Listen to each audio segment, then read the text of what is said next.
மகளிர் தினத்துக்காக நாங்கள் வந்திருக்கோம். அதாவது நம்ம பெண்களுக்கு எல்லாம் பாரம்பரிய சொத்து ரொம்ப இருக்கு, ஆண்களுக்கு இல்லை, புரிஞ்சுக்கோங்க. நம்ம பெண்களுக்கு வந்து ரொம்ப சொத்து இருக்கு. என்னன்னு கேட்குறீங்களா? ஓடும் நதியும் நீ தொட்ட பன்னீரு, உனக்கண்ண ராசாத்தி கண்ணீரு. ஓடுற நதி சரஸ்வதி, கங்கை, யமுனை, காவேரி, பொன்னி அவ்வளவுமே நம்ம பேர்ல இருக்கு. அப்ப நம்ம பணக்காரங்க தான். இப்ப அவ்வளவு பெண்கள் பேர்ல இருக்கு. அரிசி கூட பொன்னி, ஜெயா அப்படின்னு இருக்கு. அதனால நம்ம பெண்களுக்கு இன்னைக்கு பெண்கள் இல்லாம எல்லாம் செய்ய முடியாது. ஆணி வேற பெண்கள் தான். ஒரு குடும்பத்துல ஒரு பெண்ணு வந்து சுகமில்லாமலோ ஏதாவது போயிட்டா அந்த வீட்டுல அந்த குழந்தைகளும் அந்த கணவர் படுற பாடு நிறைய பேருக்கு தெரிஞ்சிருக்கும். அது வந்து ஒரு தைரியமா நல்ல ஒரு இதாக இருந்தான்னா நல்லது. ஆனால் நம்ம இந்தியாவில் முதல் பெண் பிரதமர் வந்து இந்திரா காந்தி அம்மா. இந்த முத்துலட்சுமி ரெட்டிங்கிறவங்க தான் முதல்ல மருத்துவம் படித்து போனவங்க.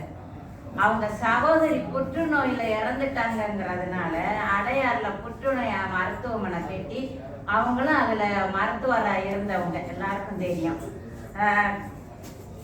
பெண் வந்து முடியாதுன்னு சொல்றது முற்றுப்புள்ளி, முடியும் என்பது அது வந்து ஒரு வெற்றி புள்ளி. மகளா இருக்கும்போது மகிழ்ச்சியோட இருக்கிறோம், மனைவியா இருக்கும்போது நிறைய சொந்தங்கள் கிடைக்குது.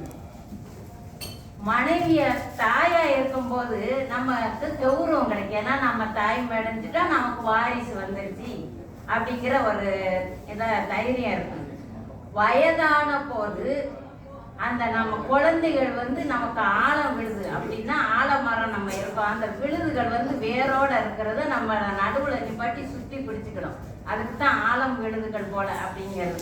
அப்போ எம்மா உனக்கு எதுக்குமா ஊன்றுகோல், நான் இருக்கிறேம்மா உனக்கு ஊன்றுகோலா இருக்கேன் வயசான காலத்துல அப்படின்னு அந்த குழந்தைகள் சொல்ற அளவுக்கு நம்ம வளர்த்தாதான். எந்த குழந்தையும் நல்ல குழந்தை தான் மண்ணில் பிறக்கையிலே, அது நல்லவதாவதும் தீயவதாவதும் பெண் நம்ம கையிலே. அன்னை வளர்ப்பினில், அன்னை வளர்ப்பதிலே தெரியாது. கணவன் சொன்னா மனைவி கேட்கணும். எப்படின்னா, நான் நினைச்சேன் நீ அதை சொல்லிட்டு நிறைய வீட்டுல சொல்லுவாங்க பாருங்க. இப்ப நம்ம அந்த மனசுல நம்ம மனைவி சொன்னா சரியா இருக்கும், அதே மாதிரி நம்மளும் கேட்கணும். நம்ம கணவர் சொன்னா சரியா இருக்கும் அப்படின்னா அந்த பிரச்சனையே வராது. பெண்கள் குழந்தைகளை வச்சுக்கிட்டு ரெண்டு பேரும் எதுவும் சண்டை போடக்கூடாது. அது மாதிரி ஒரு குடிச்சிட்டு வராங்க அப்படின்னா, இங்க ஒரு பெண் இருக்காங்க, அந்த தூய்மை பணியாளர் இருக்காங்க. அவங்க கணவன் வந்து தற்போது குடிச்சிட்டு இறந்துட்டாங்க, முடியல சோமலாம இறந்துட்டாங்க. ஆனா அந்த பெண்ணு வந்து மகளுக்கு கல்யாணம் முடிச்சு மகனை பெரிய படிப்பா இன்ஜினியருக்கு படிக்க வச்சிருக்காங்க. அப்படிங்கும் போது அந்த பெண்ணு தான் நாட்டுக்கு பெண் உரிமை பெற்ற பெண் தான் அதுல இருக்காங்க. அது மாதிரி நம்ம எவ்வளவு சுகம் இல்லைனாலும் நம்ம உடம்ப வந்து மறைக்காம ஒரு நல்ல நிலைமைக்கு கொண்டு வந்துடணும். பாஸ்கரன் சார் சொன்னார் பாருங்க. பாஸ்கரன் சாரும் மூரா சார் சொன்னதுக்கு ஒரு 2 வரி சொல்றேன். தந்தை வாழ்வு மறைந்து போனால் தாயின் மஞ்சள் நிலைப்பதில்லை, தாயின் வாழ்வு மறைந்து போனால் தந்தைக்கென்று யாரும் இல்லை. ஒருவராக வாழுகிறோம், பிரிவதற்கோர் இதயம் இல்லை. ஒருவராக வாழுகிறோம், பிரிவதற்கோர் இதயம் இல்லை. அவங்க அந்த மனைவி இல்லைன்னா அந்த கணவன் எவ்வளவு கஷ்டப்படுறாங்கிறது தெரியும். ஆனா எல்லா பெண்களும் நினைப்பாங்க நம்மளை நம்ம போன பிறகு கணவன் போனோம் அப்படின்னு எல்லா பெண்களும் நினைக்கிறதுனால நான் கணவன் சொல்றது மனைவி 2 பேர் ஒரே எண்ணத்துல இருக்கணும். அப்ப நம்ம கண்ணு 2 இருந்தாலும் பாக்குறது வந்து ஒரே இதுதான். அப்ப 2 பேர் சேர்ந்து அந்த குழந்தைகளை இப்ப ஒரு பொறுப்பு எடுக்கிறேன் அப்படின்னு சொல்லுவோம் அந்த பொண்ணு. அப்பா சொல்லுவாரு, நீ இந்த பொறுப்பு எடுத்தேன்னா தான் நல்லா படிப்ப, நான் அதை எடுத்தேன். அம்மா சொல்லுவாங்க, நீ இதை எடுத்தா நல்லா படிப்ப, அதே இருக்கக்கூடாது. அந்த பொண்ணுக்கு என்ன பிடிக்குதோ அதைத்தான் எடுத்து அவங்கள படிக்கிறதுக்கு நம்ம ஊக்கப்படுத்தணும். ஏன்னா நாளைக்கு பெரிய பரீட்சை வருது. அவங்கள அந்த குழந்தைகளை நம்ம விருப்பப்படி விடணும். நீ அவன் நிறையா மார்க் வாங்கிட்டா நீ குறையா வாங்கியிருக்கேன்னு திட்டக்கூடாது. எந்த குழந்தையாவது நம்மளை ஏமா பக்கத்து வீட்டுக்காரங்க அழகா இருக்காங்களே நீங்க அழகா இருக்கீங்களாமா அப்படின்னு கேட்டிருக்காங்களா? நம்ம எப்படி கந்த சேலை உடுத்திருந்தாலும் நம்ம குழந்தைகளுக்கு நம்ம தான். காக்கைக்கும் தன் குஞ்சு பொன் குஞ்சு. கணக்கினில் கண்கள் 2 அவை காட்சியில் ஒன்றே ஒன்று. கணக்கினில் கண்கள் 2 அவை காட்சியில் ஒன்றே ஒன்று. எப்படின்னா கணவனும் மனைவியும் சேர்ந்து அந்த குழந்தைகளை வளர்த்தா அது பின்னால நல்லா வருவாங்கங்கிற வருது. அதாவது 1000 தொழிலாளர்களை வைத்து வேலை வாங்குற ஒரு முதலாளி 1000 தொழிலாளர்களை வைத்து வேலை வாங்குற ஒரு முதலாளிக்கு நம்ம ஒரு குடும்பத்து பெண்கள் சமம். ஏன்னா அவங்க அந்த 1000 பேரை வச்சு வேலை வாங்கிடுவாங்க அந்த ஓனர். நம்ம வீட்டை கட்டி காக்கிறது, கணவனை கட்டி காக்கிறது, பிள்ளைகளை படிக்க வைக்கிறது, எல்லா பிரச்சனையும் குடும்ப தலைவி செய்யறாங்க. அது கொஞ்சம் கஷ்டம்தான். அதுக்கு கணவன்மாரு ஒரு வீட்டில் கொஞ்சம் ஒற்றுமையா நமக்கு வேலை செய்யற அளவுக்கு நீங்க கொஞ்சம் உதவி செய்யற மாதிரி பழகிக்கிடணும்.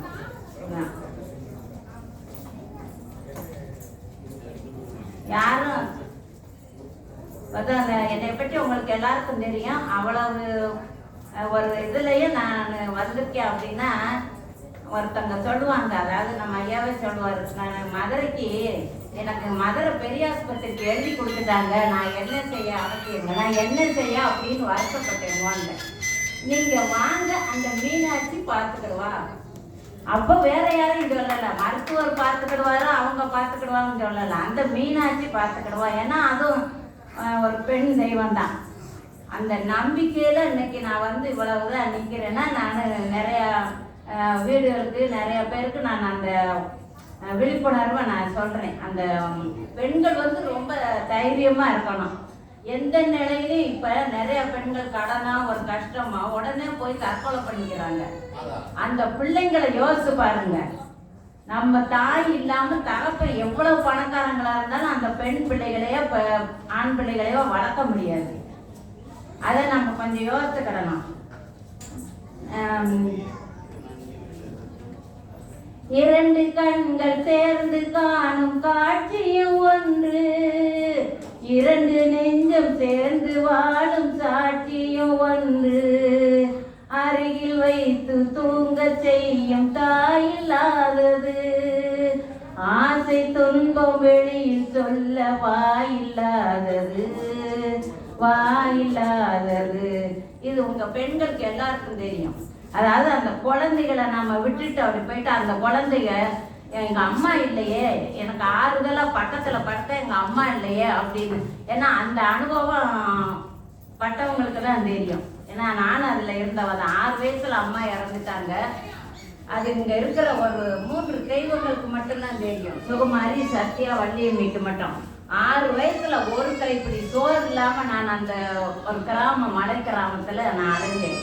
அந்த நிலைமை யாருக்கும் வரக்கூடாது. என் பிள்ளைக்கும் அப்படித்தான் சொல்லி வளர்ப்பேன். அந்த தாய் இல்லாதது எனக்கு தான் தெரியும். எல்லாம் போராடி பார்க்கணும். இருந்து கணவன் மனைவி சண்டையா, குடிகாரங்களா, அவங்கள திருத்துறதுக்கு நம்ம பார்க்கணும். ஒரு பொறுமையா இருக்கணும். அதுக்கு ஒரு உதாரணம் சொல்றேன். நான் நேரம் பார்த்ததை தான் நான் சொல்றேன். ஒருத்தர் எக்கா தக்காளி விண்ண தொட்டுருச்சு, ஆனா இப்ப மண்ணை தொட்டுருச்சு. விண்ண தொட்ட காலத்துல என் மனைவி பாருங்கக்கா தக்காளி சோறு அவ்வளவு சூப்பரா ஆக்கியிருக்கா, நீங்க கொஞ்சம் சாப்பிட்டு பாருங்கக்கான்னு சொன்னாரு. நான் அந்த வீட்டுக்குள்ள போறேன். 2 பிள்ளைங்க அந்த செவப்பா சிக்கன் நம்ம வச்சிருக்காங்க, பிரியாணி சாப்பிட்றாங்க. என்னடா உங்க அப்பா அப்படி சொல்லிட்டு போனாரு, நீங்க நல்லா பிரியாணி சாப்பிட்றீங்க அப்படின்னு சொல்றேன். அந்த பிள்ளை சொல்றா, அந்த மனைவி சொல்றா, ஏக்கா அந்த லூஸ் 2 தட்டு சோறு சாப்பிட்டாரு. ஏன்னா நீங்க ஜோக்குல படிச்சிருப்பீங்க, நான் உண்மையை சொல்றேன். சாப்பிட்டுட்டு பிரியாணியை சாப்பிட்டுட்டு தக்காளி சோறுன்னு சொல்லிட்டு போறாருக்கா, குடிச்சிட்டு அப்படி சொல்லிட்டு போறாருன்னு. அப்ப நீ அப்படி நினைக்காத. நம்ம ஐயோ அப்படி என் கணவரெல்லாம் இல்லைன்னு சொல்லக்கூடாது. நீ அப்படி நினைக்காதம்மா, ஒரு வயசுல திருந்திடுவாரு. நீ உனக்கு தேவை பிள்ளைகளை கவனிக்கணும். போய் தவறான சிந்தனையா தவறான கருத்தா வரக்கூடாது. நான் சொல்ல அந்த முக்கியமான கருத்து என்னடான்னா, அவங்க பெண்கள் வந்து ரொம்ப நல்லா இருக்கணும், அதாவது ஊக்கமாக இருக்கணும், பெண் பிள்ளைகளை வளர்க்கணும், கணவரை பற்றி யோசிக்கக்கூடாது. யோசித்தாலும் நம்ம ஒரு நேரம் இந்த பிரிவு இதெல்லாம் இருக்கக்கூடாது. பிரிஞ்சு போன குடும்பத்தில் அந்த பிள்ளைங்களுக்கு பொண்ணு மாப்பிள்ளை வரும்போது எவ்வளோ பிரச்சனைன்னு உங்களுக்கு தெரியும், படிச்சிருப்பீங்க. அந்த பிள்ளைங்களுக்கெல்லாம் நம்ம சொல்லி எவ்வளோ கஷ்டம்னாலும் தாங்கிட்டு நம்ம இருந்துக்கணும். அதனால் எல்லாருக்கும் நான் வாழ்த்து சொல்கிறேன். அப்புறம் இன்னைக்கு ஒரு விசேஷம், ஒரு சிட்டுக்குருவி தினம். போன வருஷம் 4 வரி படித்தேன். இந்த வருஷம் நான் வருவேனா என்னன்னு நினைச்சேன். ஆனால் கடவுள் என்னை இந்த மேடையில் நிப்பாட்டிட்டாரு. அடுத்த வருஷமும் நான் வந்து மீதி பாட்டை படிப்பேன். பறந்து செல்ல நினைத்து விட்டேன், எனக்கோ சிறகில்லையே. பழக வந்தேன் பழக வந்தேன், பறவை துணை இல்லையே. எடுத்து சொல்ல மனம் இருந்தும் வார்த்தை வரவில்லையே. என்னென்னவோ நினைவிருந்தும் நாணம் விடவில்லையே. சிட்டுக்குருவி முத்தம் கொடுத்து சேர்ந்திட கண்டேனே. செவ்வானம் கடலினிலே கலந்திட கண்டேனே.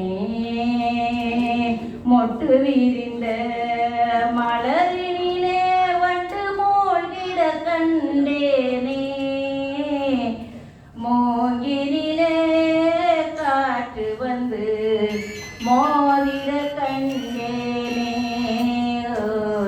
சிட்டுக்குருவி முத்தம் கொடுத்து சேர்ந்திட கண்டேனே. அனைவரும் பொறுமையாக கேட்டதுக்கு உங்களுக்கு நன்றி. வாய்ப்பு